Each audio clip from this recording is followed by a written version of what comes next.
impacts of film plastics and plastic bags and water pollution and stuff.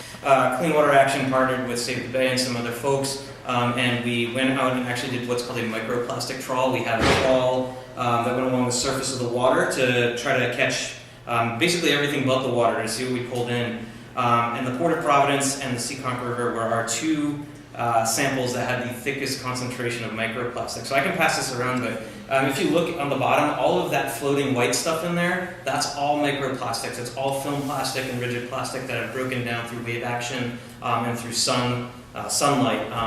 Plastic isn't biodegradable, it stays in the environment forever. As was mentioned earlier, fish eat it, shellfish eat it, it enters into our... Where does that substance land? What's that? Where does the substance land? Where does it land? Yeah. It lands, like the plastic lands in the water. It lands everywhere. Okay. And yeah. And so if people fish over there, and you know, so it's just bad in general. And you can you know, we talk about the environmental impact and water pollution, but you can actually see it in that sample right there. So just wanted everyone to take a look at that and, you know, get a taste for what is actually in our waterways and in our own Providence. Not an actual taste. Maybe a little. Let me ask you a general question. Sure. What do you think about this ordinance that Councilman Ryan obviously is championing? Yep. In terms of cleaning our environment, because I'm definitely an environmentalist and clean water, it's 10 and up. What do you think about what we're trying to accomplish as a body? I think that would be greater to your, or heavy to your testimony. Sure. So that's a great question, and I think it's a great ordinance. You know, I did work with Councilman Ryan and Leah and members of the Zero Waste Committee in crafting, you know, language that uses the best available policy language from around the country. Has been mentioned here, education and outreach, and that's like and recycling.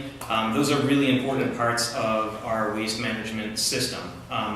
But those are end-of-pipe solutions, and so it's important for them to be part of our overall strategy of dealing with plastic pollution and waste and things like that. But what this ordinance does is get to the source, and source reduction policies are really what we're going to need as a society if we're going to reduce the amount of plastic in our environment. Somebody mentioned that you know, there's more and more plastic going into our oceans. A recent study that came out in 2016 found that if we keep consuming plastic as a society at the rate we're going, by 2050 there will be more plastic by weight in our oceans than marine life. So that's something, you know, that when we think about it, and part of the reason I wanted to show that too is when we think about plastic pollution, especially in the oceans, is we think about gyres and Pacific and Atlantic, and we don't think about Narragansett Bay, the Seekonk River, the Woonasquatucket. That is pulled out of waters in this city. And I think it's really important to say, you know, to realize that it's a local problem, not just a global problem. So I think this is a great ordinance. I think it's great for the environment. It's good for the city, as has been mentioned here. You know, there's a ton of money that the city spends on diverted recycling loads, both tipping fees and fines. It's passed down to the consumer.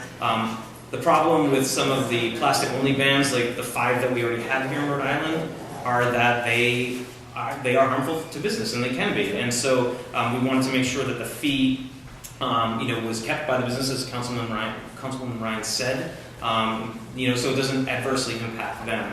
And the fee is the really critical part of this policy. What makes it a good piece of public policy, not just good for the environment, but a good piece of public policy, is that, as it has been mentioned, it incentivizes the correct consumer behavior change. Instead of going from plastic to paper bags, and paper bags, they seem better to the environment, but they actually have 4 times the carbon footprint that a plastic bag has. They are biodegradable, yes, but they also take up more gas to ship. They take up more space in stock rooms, in businesses. And so they're a little better, but they're still not the ideal solution. So instead of incentivizing that switch from plastic to paper, it incentivizes the switch from disposable to reusable, and that's really what we want to get. So rather it's not about the ending of the bag, it's the recycling of the bag that actually helps the environment. Is that fair to say? The recycling of the plastic bag? Yeah. Well, ideally we don't need more bags. You're reusing, so you're not disposing. Right. You're reducing our unfortunate problem with processing that in waste, you know, our waste products, our recycling products. If you recycle, obviously you help the environment tenfold. Okay? Well, so I would push back on that. I would say that whole mantra, reduce, reuse, recycle, that's actually an order of operations. And so the first thing we should try to do is reduce the amount of waste that we generate. And so this ordinance goes towards that. If we can't, then we want to reuse the product. So, some of the thicker plastic, so some of the thicker plastic bags, like the ones that are given out or sold at Price Right and Aldi, those cost $0.25, but they're thick enough where they can be reused several times. And then if we can't, it's a better job answering than I did asking. I think we're on the same. I think so. I'm glad we're on the same page now. And recycling should be the last resort. That should really be the last resort. Again, it's an end-of-pipe solution that costs us as taxpayers money. It's not efficient, especially as newer plastic products come onto the market. Our infrastructure is not nimble enough to deal with that stuff, and so we want to set a precedent with this ordinance and other ordinances like it around the state that we really want to focus on source reduction. We're still going to have to do education. We're still going to have to recycle, but that source reduction piece is really critical.